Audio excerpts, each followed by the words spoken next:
Hello, we are here with Megan Morris. We are here at the Sports Geek, a professional MMA fighter with a successful history in the amateur fighting world as well, being a junior world champion. Megan, how are you doing today? I'm great, thank you. How are you? Oh, super well, super well. Let's start off with some questions more specifically about you and your career. Can you tell people how you got started in the fighting world? Yeah, it's not really that interesting of a story, to be honest. I've always kind of like, do you know, like when you see movies with like a badass female main character, like I've always seen them and thought, yeah, I really want to try something like that. And then when I was in college, I saw someone who I used to know do MMA online. Like I saw a video of them doing a flying armbar and I thought, that looks really cool. I want to learn how to do that. So I messaged them, went down to the gym, not like intending to fight, just because I just wanted to do something cool like that and say, yeah, I can do MMA. I tried it. I really enjoyed it and I got quite good at it. So I thought, yeah, have a fight. Why not? And I have been here ever since. Oh, wow. Well, what was the video like? Was it just of them, just doing random stuff, or was it like an actual fight? Or I think it was either a competition or a training video, but all I remember is a flying armbar, and I thought, yeah, I want to do that. Nice. So yeah. Yeah, that'll definitely do some convincing. What do you think is a trait that every fighter should have, just in general? Oh, do you know what? I think patience. Like I'm guilty of it sometimes, wanting to get something straight away, but you've just got to. It's the little things, and you've just got to keep consistent and have patience, trust in the process, and not think that you should be somewhere like right now. Like appreciate the hard work that it takes. Like the people at the top, they didn't just do that overnight. Like respect the process. And sometimes that makes me sound like a hypocrite because sometimes I'm like, I want to do it now. And I get so frustrated, but then I can always ground myself and be like, do you know what? This is part of the process. It's not all going to happen in one day. There's a reason why it's so hard. Like just have patience, trust yourself. I think that's probably a big thing that I'd say would be important for an MMA fighter, for anyone really in life. But yeah, for MMA, it's realizing that it's not all going to happen straight away. And it's the journey. It's as cliche as that sounds, it's the process, isn't it? What would you say something that non-fighters would be surprised to know about a fighter? Okay, so I do something really weird that everyone's like, why'd you do that? I love when I'm dieting and when I'm cutting weight for a fight, I love to bake cookies just so I can sniff them. I know that's a really weird answer. But I love it. Like, I love baking cookies, so my house smells amazing. I can give them away to people and make them happy. I know that's like really random, that's but nice. that's just my thing. I love it. I can smell them, pretend like I'm eating them, and then give them away. I like that. Wow, that's good. It's a bit unusual, but. What do you think you would be doing if you didn't become a professional fighter? I think I would. I mean, maybe not, because baking only became a thing like recently, like in the past like 2 years. So I think I'd be in a public service, so like the army or the police. That's the direction I wanted to go. So I was studying public services at college, and I thought I want to join the army. I loved that, like a physical job like that. So that's the direction I was going to go in. Until I found fighting and realized I like it a lot better. So I think that's where I think I'd be. Let's talk a little bit about your style of fighting in particular. How would you describe Megan Morris's fighting style? So I'd say it's changed a lot over the years. I'd say I'm quite well-rounded. Like I like to have a complete game. I don't just want to send it on one thing. I like to know that I'm comfortable in every area because every fight starts on the feet. Don't get me wrong, I love to wrestle. Like that is... I think I started out trying to be a striker, and then I fell in love with the wrestling side of it, and I wanted to change my game around that.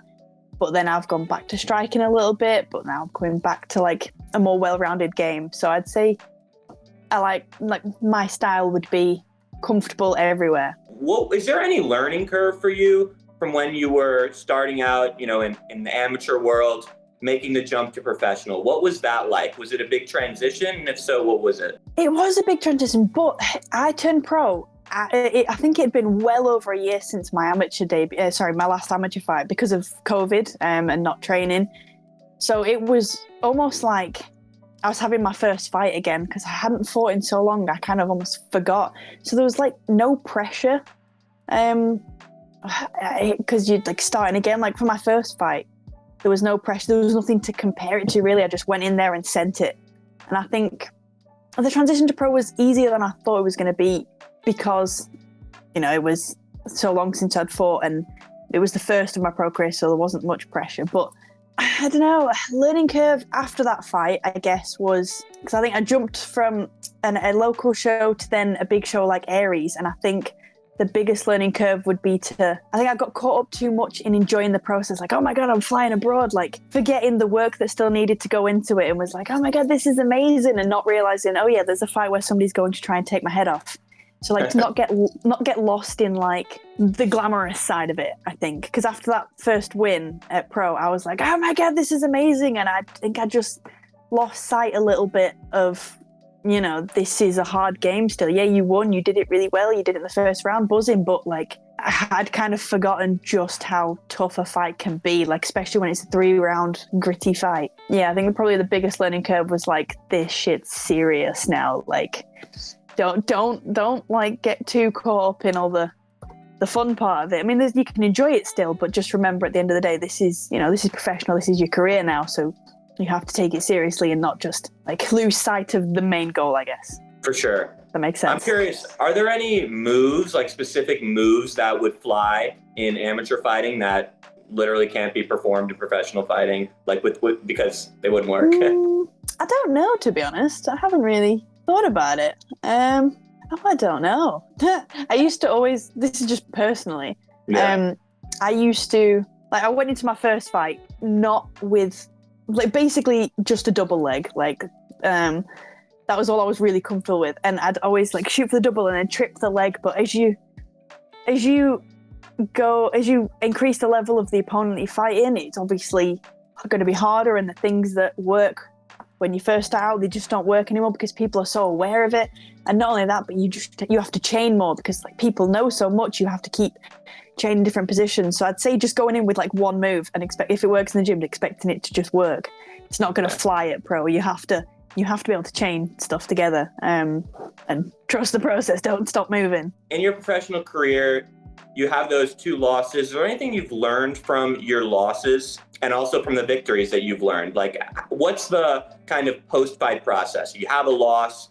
What goes through your head? What's your next steps in order to kind of recoup and go on to the next fight? Well, so I've learned the most from my losses. That's guaranteed. So after my first loss at pro, I was devastated. Like the level difference from my first pro fight to my second pro fight was insane. And I didn't expect it, and I just felt like I didn't belong. And that was probably the most negative I've taken a loss.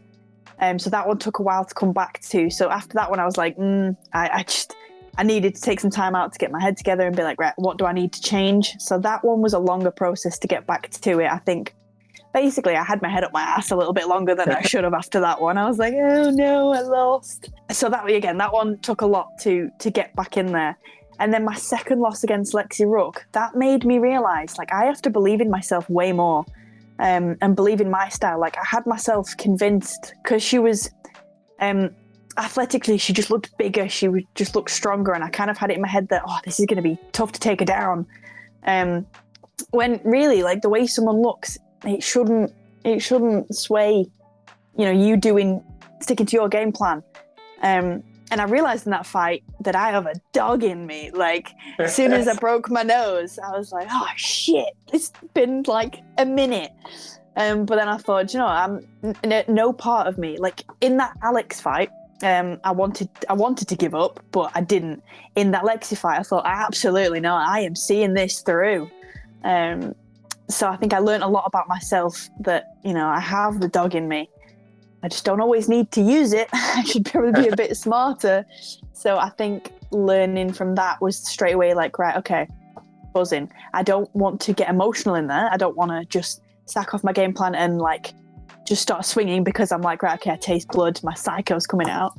So to like have faith in myself and in like my game plan and to take the fight where I want it. Don't just like fall into somebody else's game plan and fall into a scrap just because I'm emotional or I'm like tasting the blood, if that makes sense. Right. Absolutely. Trust the process all the way around. When it comes to losses, and I think that's with a lot of sports, it's just, man, like, if I wouldn't be successful today if it weren't for the losses in the past, a lot of people say so. I want to talk about your upcoming fight against Aitana Álvarez. It's coming up here soon. I believe it's on 4/20, April 20th, I think.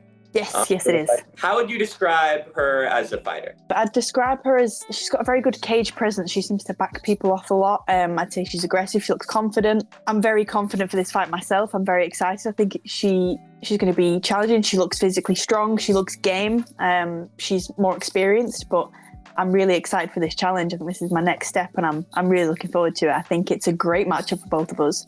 So I'm really excited to get in there and have the fight and see where it goes. This next question might be a little like broad. You may not have a direct answer, but in general, to win this fight, you must do blank. Like, is there anything specific? Obviously, you don't have to reveal too much or whatever, but just in general that you're thinking, I need to approach this a certain way. Do you know what? This is a fight where I like throughout this training camp, I've made a lot of improvements with my team, and I can confidently say that I am comfortable wherever. Like, I believe I will win this fight, whether it's on the feet or striking. I don't, like, without giving my game plan away, I have that confidence in myself. There's no, like, miraculous flying armbar that I need to jump out of nowhere or whatever. I'm excited to go in there and have fun. I'm quite an emotional person, so sometimes in camps they can be quite emotional. So it's taken me a long time it always takes me a long time to get excited for the fight. There's always the nerves and the doubt and the training, and then I get to a point where I'm like, yeah, everything's lining up. The hard work's been done. I'm going to go in there and put on a show, because I believe now that I have the confidence in my ability. We've been working everything. My team's been amazing. I'm excited. I don't think I have to pull out I'm not going to go out and say, I'm going to knock her out or anything like that. But no, wherever the fight goes, or wherever I take the fight, I'm confident and I'm excited. So everything as far as training that's been going well, are there any highlights from your training that, that have stuck out? The highlights have been, honestly, training with Aaron Abbey, because Aaron Abbey's got his fight the same night, his title fight. No matter what the session, just having him in the gym, it just uplifts everybody. And if I'm having a good day, he's really supportive. If I'm having a bad day, he is the one to call for a motivational speech. Like, he's just so good at bringing the level of the team up. It's just like, I'd say, if anything, he's been the highlight. I'm really grateful that we get to be on the same card. Like, honestly, he's a mint training partner, like, to train with, and both, like, support-wise. Like I said, training camps are never as glamorous as Instagram makes them out to be. So there's been a lot of highs, a lot of lows. I'd be lying if I said it was a perfect camp, because I don't think there's such a thing. But yeah, a highlight has definitely been just being around my team in general, but being in camp with AB and seeing him go through training and him uplifting us all, I'd say that's definitely been the highlight. I'm curious, is there any particular fighter that you would want to play against in the future if you had your pick? It could be a crazy fighter or something, but is there anyone that you had in mind? To be honest, I think I don't think I'm capable of the foresight. I think, the next fight ahead of me is the one I'm focusing on. I don't want to think about too much after, but... Perfect. I get that.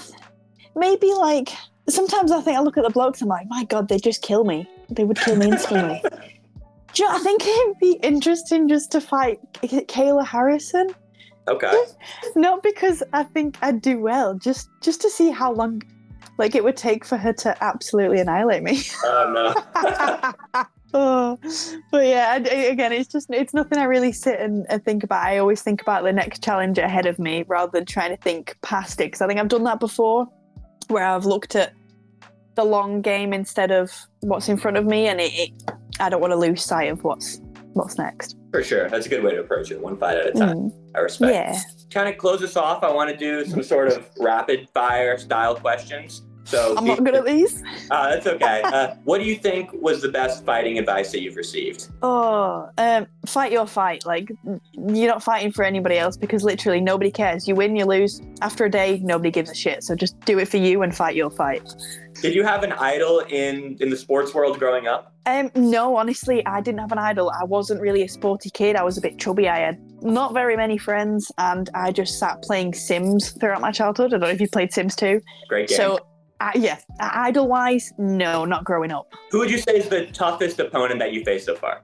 Oh, okay. So I think Alex Tekner hit the hardest. They've all pushed me in so many different ways. She hit the hardest. Lexi Rook brought the psycho out in me, and I'd say physically the most exhausted I've ever been was against Veronica. I wanted to throw up instantly after that fight. I felt so fatigued. Do you have a pre-game song that you listen to before your fights? No, not in particularly. They change each time, and they can range from country music to heavy rock and roll. There's, I'm all inclusive with my music. Do you have a go-to pre-game meal or snack? Oh, okay, maybe not pre-game, but definitely post-weigh-in. Pretzels, salty pretzels. Oh, I'm a fiend.